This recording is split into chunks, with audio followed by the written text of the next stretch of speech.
मुख्याध्यापिका स्वतः मॅडम, माझे सहकारी शिक्षक वृंद, येथे जमलेले पालक आणि समोर बसलेले माझे लहान मोठे चिन्ह.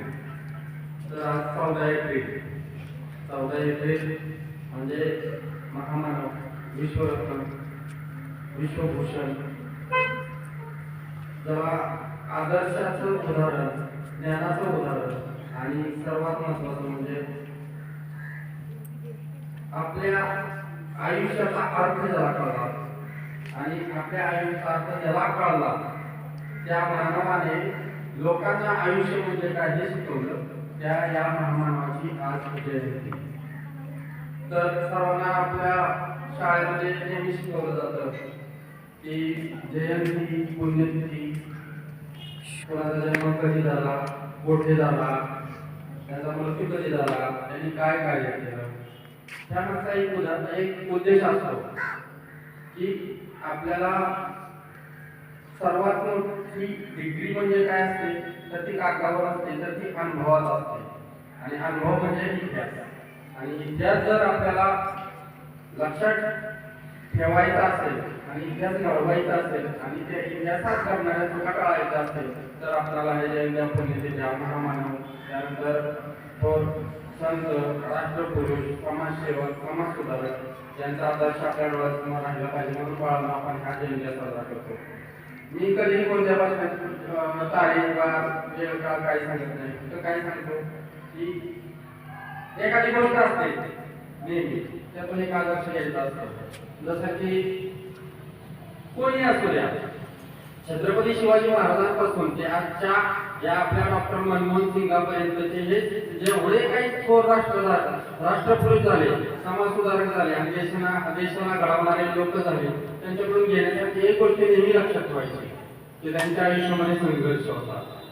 आणि ज्याच्या आयुष्यामध्ये संघर्ष नसतो ना तो माणूस कधीच घडत नाही. मग तो तुम्ही इतिहासापासून घ्या किंवा राजाचे पुत्र असं म्हणतात की छत्रपती शिवाजी महाराजांचा पुत्र छावा रावा संभाजी महाराज. संभाजी महाराज संघर्ष होता. राजाराम महाराज, ताराराणी, राणी ताराराणी या सगळ्यांना संघर्ष होता. ह्यांच्याकडे फक्त किरकोळ असे 8-9 वर्षाचं त्यांना स्वराज्य भेटलं होतं. ते पण संघर्ष करून निर्माण करायचं होतं. औरंगजेबाने 150 वर्ष राज्य केलं. त्याची मुलं कुठे गेली? त्याला तर 4 मुलं का नाही घडली ती? कारण त्यांना तो संघर्षाचा काळ भेटला. आपल्याला पण त्याचे डॉक्टर महामानव यांना संघर्षाचा काळ भेटला. लहानपणी ते शाळेत जायचे, बाहेर बसून अभ्यास करायचे आणि शिकायचे. शिकणारा कुठेही शिकतो. माझं मते शिकणारा कुठेही शिकतो, फक्त शिकणारा पाहिजे. तसंच शाळेतून येताना त्यांना बरेच दिवस काय व्हायचं माहिती का, शाळेत आले ना की ते नेहमी एकटे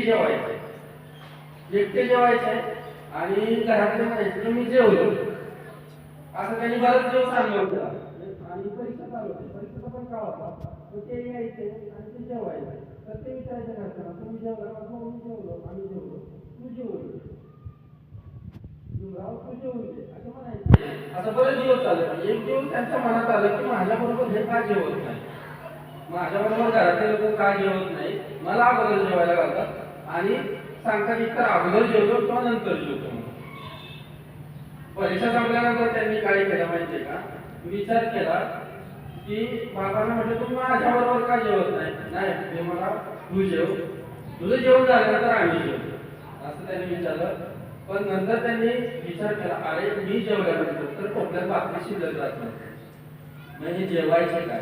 त्यावेळेस कळलं की मला माझं पोट भरण्यासाठी माझे आई बाबा नेहमी उपाशी राहायचे. मग त्याला त्यांच्या डोळ्यातून पाणी आलं. मग ते बाबाने विचारलं, बाबा असं का, तुम्ही का जेवत नाही? जे पाठले ना तुम्ही अर्धी खा, मी अर्धी खातो. भीमरावांनी प्रश्न विचारला आपल्या वडिलांना. तर त्याचे बाबा म्हटले की अर्ध्या भाकरीने माझी भूक भागणार नाही.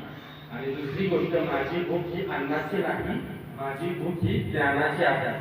ज्या दिवशी तू ह्या जगातला सर्वात मोठं ज्ञान, विज्ञान, विद्वान माणूस होशील ना त्या दिवशी माझी भूक भागवशील. तू भागवू शकतोस माझी भूक? त्यावेळेस डॉक्टर बाबासाहेब आंबेडकरांनी उत्तर दिलं होतं की हा जगातला सगळ्यात विद्वान माणूस ज्ञानाची भूक मी तुमची नक्की बाजू 100% बाजू आणि तुमची एकट्याचीच नाही तर ह्या दिनदरी सगळ्या समाजाची बाजू असे भीमराव लहानपणी जर असं उत्तर देऊ शकत असतील आपल्या आई वडिलांना तर आपण का नाही घडू शकत. आणि दुसरी गोष्ट त्यांनी सांगितलं शिका संघटित व्हा आणि संघर्ष करा. त्या काळात संघर्ष करायचा होता. आता तुमच्याकडे काय शिकण्यासाठी सगळं संघर्ष करायचा का तुम्हाला करायचा का संघटित व्हायचंय का तुम्हाला नाही. सगळं तुम्हाला ऐकतंय आता तुम्हाला फक्त शिकायचंय. सगळं रेडीमेड भेटतंय तुम्हाला. शाळेत आणून पोचवलं जातं बेंचवर बसवलं जातं पुस्तकं दिली जातात घरी नेलं जातं जेवण दिलं जातं सगळं जागच्या जागेवर असतं फक्त तुम्हाला शिकायचंय. पण त्यातून सुद्धा आम्ही खूप मागं पडतो. तर असं नाही बाळांनो संघर्ष म्हणजे हा काय आई वडिलांचा आपला सावलीचा हात आहे जे छत्र आहे ना ते आपल्याला कधी कधी ना अतिशय जुळं पांगला पंगू बनवतो असं मला वाटतं. कधीतरी तुम्ही पण आहे ना असं मोकळं फिरत जा धडपडत जा. मी तर म्हणतो लहान मुलांना पडत जा धडपडत जा. लहान मुलांनी धडपडणार नाही पडणार नाही तर मग तुम्ही धडपडायचं पडायचं. तुम्ही धडपडला पडला तरच मोठं होणार आहे. गरुड का मोठा असतो गरुड पक्षी का मोठा असतो सिंहाचा छावा का मोठा असतो कारण त्यांना लहानपणी जन्मले शिकवलं जातं तुला मी सांभाळणार तुझी आई गरुड असला तरी मी तुला सांभाळणार नाही. तुला तुझंच पुरायला लागेल आणि तुला तुझीच आकाशाची अभ्यास लागेल. म्हणून ती गरुडाचा ज्यावेळेस पक्षी जन्माला येतात त्यावेळेस गरुड काय करते माहिती का की पक्षी गाठ्यात ठेवत नाही त्यांना. पाऊस आला ऊन लागले म्हणून ती त्याच्या अंगावर पंखांची सावली नाही उभी करत. ती काय करते त्या पक्षाला घेते उंच आकाशात पळाली घेते आणि उंच आकाशात सोडून देते. तू गरुड आहेस ना तर पडायचं नाही पडलास तर तू गरुड नाही. आकाशातून खाली येतं धडपडतं पक्षी शेवटी खाली पडता पडता आपोआप त्या पक्षाचे पंख पसरले जातात आणि ते आकाशात भरायला घ्यायला शिकतं. जर ते गरुड नसत तर खाली जमिनीवर पडून मरून जातं. हे शिकवलं जातं. जगायचं असेल ना तर अशा पद्धतीने जगायचं असतं.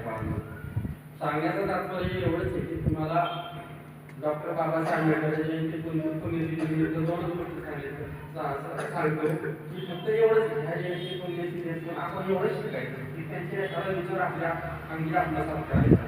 त्यांच्या एवढं मान कोणीच होऊ शकत नाही आणि कोणी होणार नाही. Shivaji Maharaj doctor APJ Abdul Kalam doctor Bhimrao Ambedkar Mahatma Phule Savitribai Phule अशी कितीतरी नाव आहेत. त्यांच्या इथे आपण काहीच होऊ शकत नाही. त्यांच्या नाकाची पण पण त्यांचा एक विचार आपण आत्मसात करू शकतो.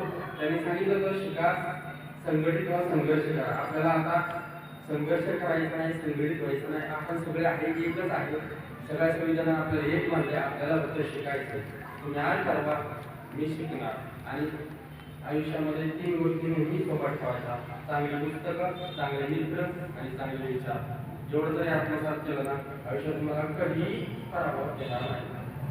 समजलं तर पुन्हा निमित्त जयंतीच्या निमित्त मला इथे चांगले विचार मांडायचे संधी भेटली. तुम्ही ऐकलं सर्वांचे खूप खूप धन्यवाद. काही चुकलं तर क्षमा होईल.